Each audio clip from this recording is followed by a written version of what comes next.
Now turn to Section 1.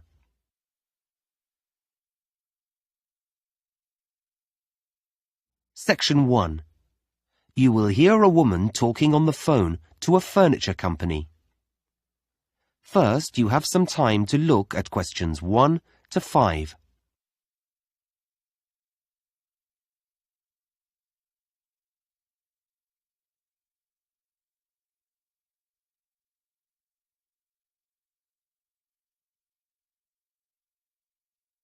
You will see that there is an example that has been done for you. On this occasion only, the conversation relating to this will be played first.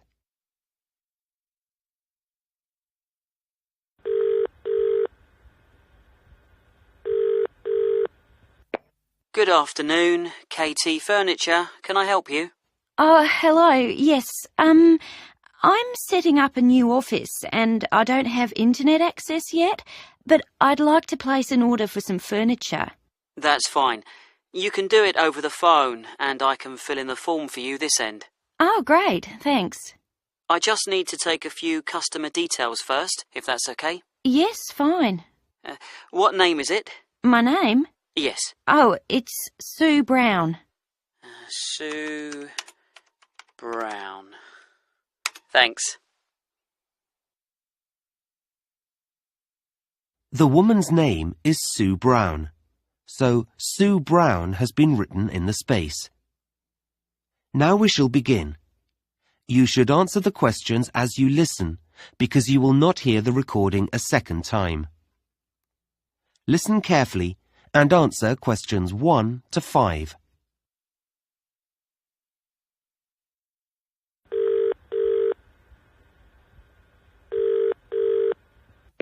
Good afternoon, KT Furniture. Can I help you? Oh, hello. Yes, I'm setting up a new office and I don't have internet access yet, but I'd like to place an order for some furniture. That's fine. You can do it over the phone and I can fill in the form for you this end. Oh, great. Thanks. I just need to take a few customer details first, if that's okay. Yes, fine. What name is it? My name? Yes. Oh, it's Sue Brown. Sue Brown. Thanks. And what's the name of your company, Miss Brown? It's a clothing company. It's called Dress Your Best. Okay, I'll just note that down. Dress for best. No, your best. Oh, right. Got it. So you make smart clothes? Yes, formal dress for weddings and special occasions.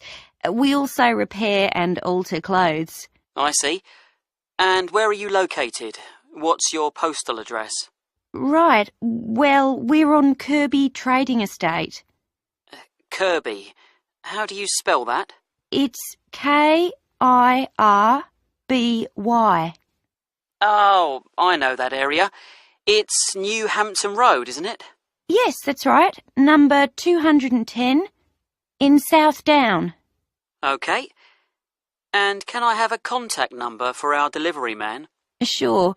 It's probably best if I give you my mobile number. Okay. The number's 09356 788 545. Okay. 778. No, 788 545. Oh. Okay, that's great. Now, just a couple more questions before I take your order. Fine. We have 2 delivery dates this month, and you should be able to have either. When are they? Well, there's one on the 16th of the month, but there's a charge of $40 for that one. Oh, that's a lot. Or there's option 2, which is the end of the month. I'll have to confirm the date later, and that's a free delivery. I'll take option 2, thanks. I don't want to pay a charge. Okay, I'll note down no charge. We haven't organised the office yet, so there should be plenty of time. And lastly, you don't have an account with us, so how would you like to pay? I'll pay by credit card. OK. Will that be Visa? Is American Express okay? Absolutely fine. Before you hear the rest of the conversation, you have some time to look at questions 6 to 10.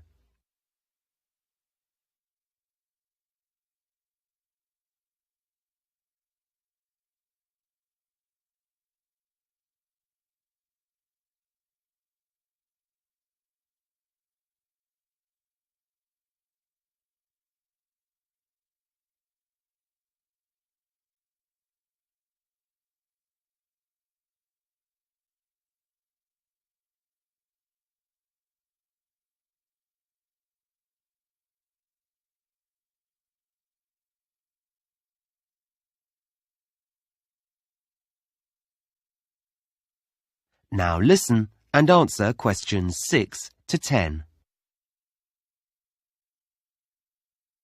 So, what would you like to order? Well, I've been looking in your catalogue and you have some office chairs that look very comfortable for our type of work. Is there an item code? Yes, it's ASP 23. OK. Those chairs come in pink, white and black. Yes, the pink looks nice, but I think the darker colour's better for us. You can see light materials on it more easily. That's true. We'll have 5 of those, I think. OK, I've got that. Anything else? Do you have any striped mats? I'm sorry, not at the moment. They're out of stock. We should have some in next month. Never mind. I'd also like 2 of your glass desks. They're lovely, aren't they? Yes. You seem to have 2 sizes? Basically, large or small. I think the code for the small ones is... I think we'll have the large ones. The code here is TG586. OK. So, that's 2 glass desks. Any lamps for those? No, we have to get special lamps for our work. Oh, I see. Do you have another supplier for those? Yes. We do need some furniture for our customers, though. OK, for a waiting area or something? Well, we have to discuss the work with them, so we need a nice sofa. Something soft and... I thought leather. Ah, yes, a good choice. There's a 3-seater here, DFD 44. That seems to be in red, cream or chocolate brown. Yes, it does come in yellow as well. Yellow? I'd thought of red, but that sounds lively. Yes, I'll have that colour. I think brown's a bit too dull and cream shows the dirt too much. Yeah, you're right. Anything else? A coffee table, perhaps? Yes, I think so. Maybe TX22, the silver one? A very good choice. Well, that's it, I think. OK, I'll just add that up for you, and then take your credit card details. That is the end of section 1. You now have half a minute to check your answers.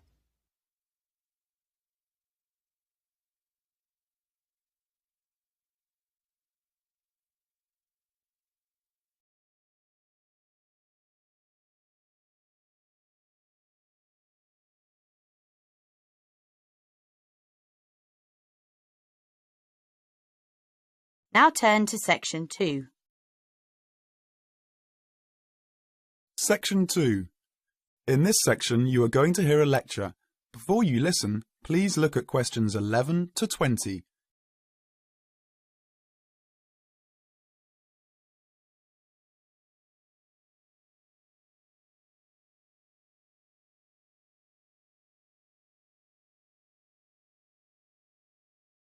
Now listen to the lecture and answer questions 11 to 20. Good afternoon, everybody. It's Ronald Jaff with this week's edition of Movie Talk. First, let's look at the films this week in the theatre. The Kid Rides Again, When You Find Love and Wronged. The last of the three, Wronged, is definitely the best. In fact, one of the best films in a long time, with Henry Michelson and Joanne Seymour. It is about a man who gets a life sentence for a murder he did not commit. In the style of the films of the 40s and 50s, it is a modern story of a man and his wife, wonderfully played by Joanne Seymour.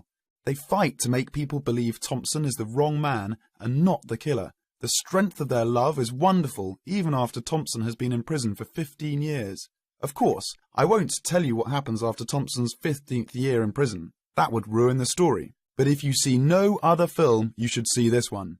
The story may be old, but the acting is great, and it will hold your attention from beginning to end.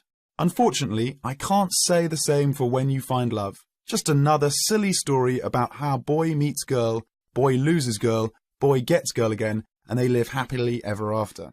Will Hollywood ever get tired of such stupid films?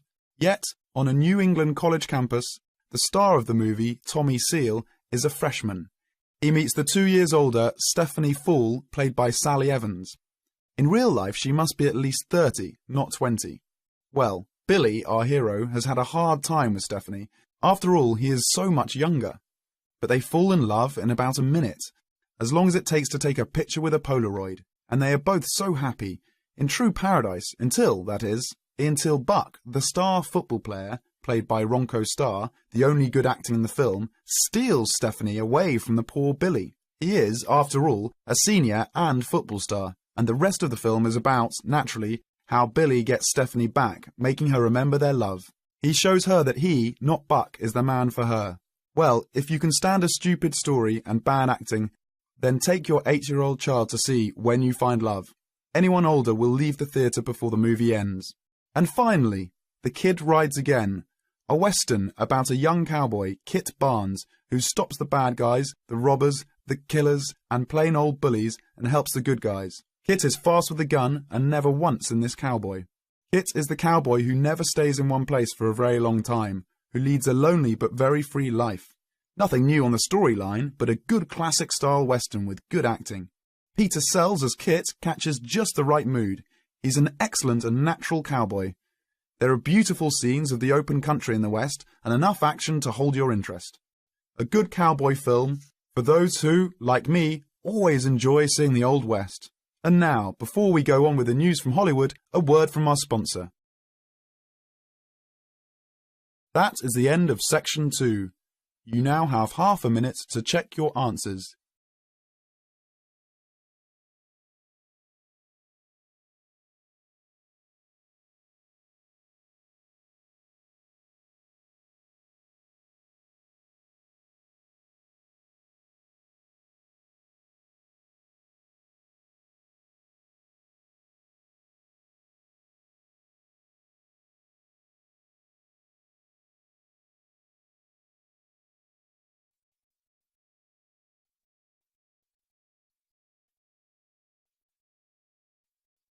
Now turn to Section 3.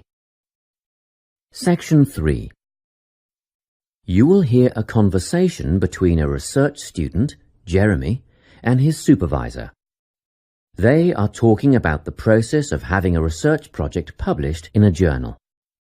First, you have some time to look at questions 21 to 25.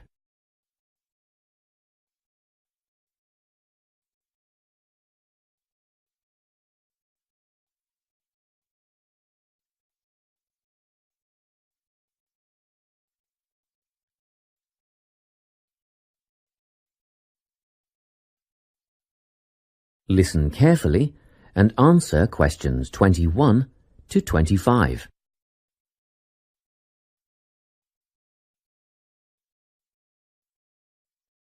So, you're nearly ready to submit your article to an academic journal, are you? Yes, I think so. I just wanted to go over all the things I need to do before I submit it. And then I wanted to go over the submission process with you. Great. So, firstly, you need to write an abstract. Make sure it's short and concise. Of course. I forgot all about that. And what about key words? Yes. A lot of students overlook this part and just jot down whatever comes to mind. but take some time to make a list of keywords that are accurate and relevant. Okay. Another thing. Could you have a look at my article before I submit it? Absolutely. Actually, at least 2 senior staff members should always read through a final draft before submission. Do you mind if I give it to Professor Johnson to have a look at as well? Not at all. I'd be glad to have the feedback. Do you know which journal you want to submit to yet? Not yet. I have a short list of about 3 that I'm interested in. Make that decision soon, because you'll need to adjust your article so that it matches the style guide of the journal you are submitting to. I bet that can take a while. Yes, but after that you are just about ready to submit. One more thing, you'll have to sign the copyright form, just confirming that it's your own work, and then you're good to go. Before you hear the rest of the conversation, you have some time to look at questions 26 to 30.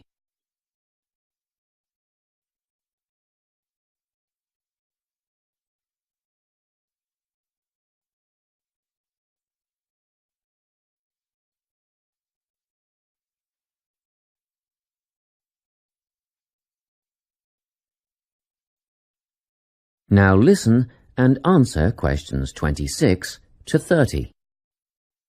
Now, the submission process. How does it work exactly? Well, the first thing is to just send it off. You've got to send in the manuscript before anything else can happen. Sure. And then should I call to check if they have received it? No need for that, no. All you have to do is just log on to your email regularly, because you will get a submission confirmation once they have processed the manuscript. And that will have comments on what they thought of it? No comments yet. That email is just to let you know they have received it. The next stage is what is known as peer review. This is when experts in the field review your manuscript and decide whether to accept it. They'll never accept me. I'm only a master's student. Don't worry about that, Jeremy. It's all done through a double-blind method. That means that whoever reads your manuscript has no idea whether you are a grad student or a Nobel Prize laureate. They'll only be judging your work, not you. Well, that's good to hear. And then what, once they've made their decision? Well, there are 4 possible outcomes. You might get an acceptance, but a first-off acceptance is very, very rare. Don't pin your hopes on it. You could also get a rejection, but these don't happen very often either. I don't think this will be a problem. What do you think I'll get? If you're very lucky, you'll get a conditional acceptance. This means that they've accepted the article and it will be published, but you need to tweak a few things first. A sentence here, a heading there, nothing major. That sounds good. But to be honest, you will probably end up with a revise and resubmit. This means they are definitely interested, but you will need to rework the paper before it's accepted. The necessary changes will be outlined by the reviewers. Okay. So I just fix the things that need changing and present it again? Yes, but include a cover letter that discusses the changes you have made. The same goes for a conditional acceptance, actually. It helps the reviewers see that you've taken their criticism seriously. That is the end of section 3. You now have half a minute to check your answers.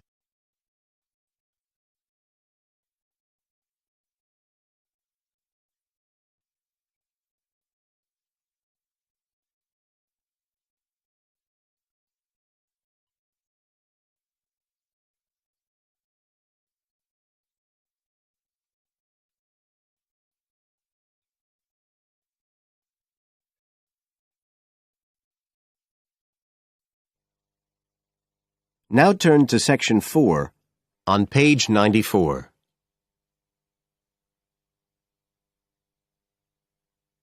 Section 4. You will hear a student giving a presentation about some ways of dealing with the problems of urbanization and city growth. First, you have some time to look at questions 31 to 40 on page 94.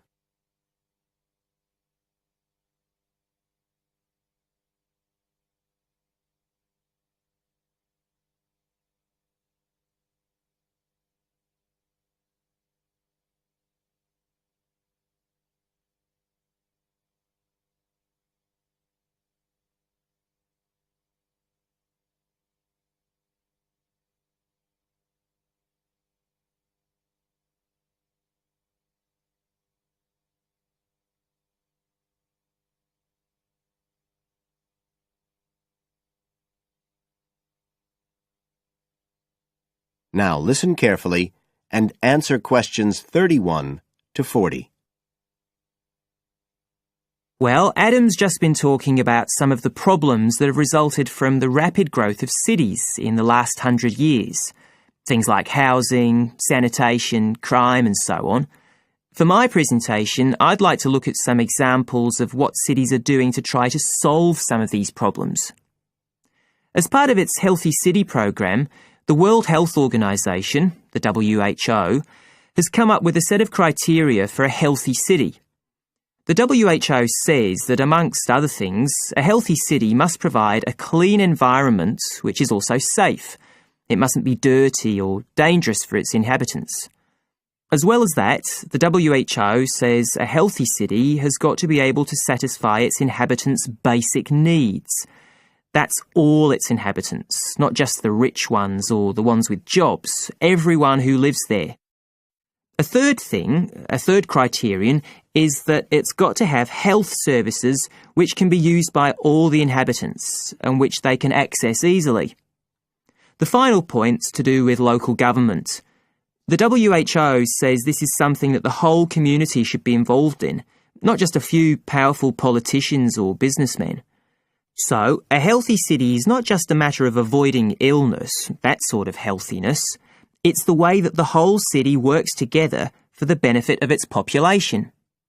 Okay, so what I'd like to do now is to look at some projects in different cities around the world where cities have tried to meet these criteria, to make their cities healthy ones.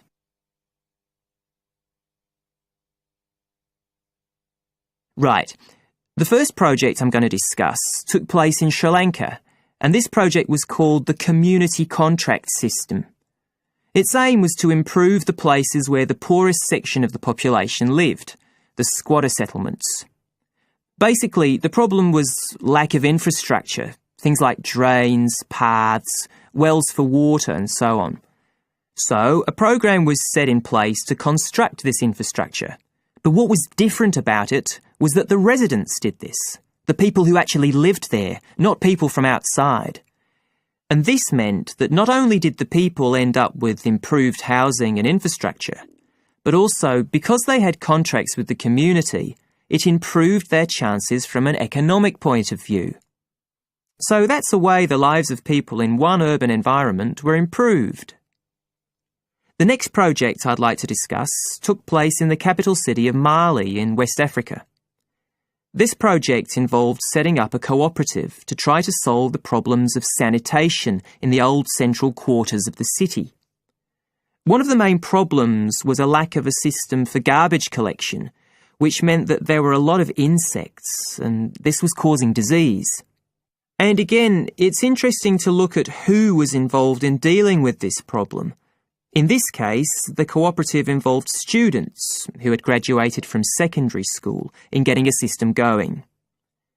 As well as that, the cooperative set up a campaign to educate the public about the importance of good sanitation through showing films and setting up discussion groups among the local people, especially women and adolescents. And the outcome was an increased environmental awareness, which led to changes in household behaviour, as well as improved living conditions. Okay, the third project was in Egypt, just outside the capital, Cairo, which is a city that's grown very rapidly in the last few decades. This project was based in a women's centre in a poor area called Makatam. The aim of the project was to support girls, young women from the area from poor families. So these were women who had no education. They'd never been to school, so they were totally illiterate, and they had no chance of getting jobs. At the women's centre, they were shown how to sew and how to weave, and once they'd learned these skills, they were given the equipment, a sewing machine or a loom, so that they could make things to sell and have a chance of earning their own living. And this project has meant that these young women have greater status in the community, but as well as that, they can enjoy a better quality of life. So I don't think the problem is that cities are bad. This world and its cities have the resources to provide for the population that lives there. What it takes is a stronger will and a better distribution of resources. That is the end of Section 4. You now have half a minute to check your answers.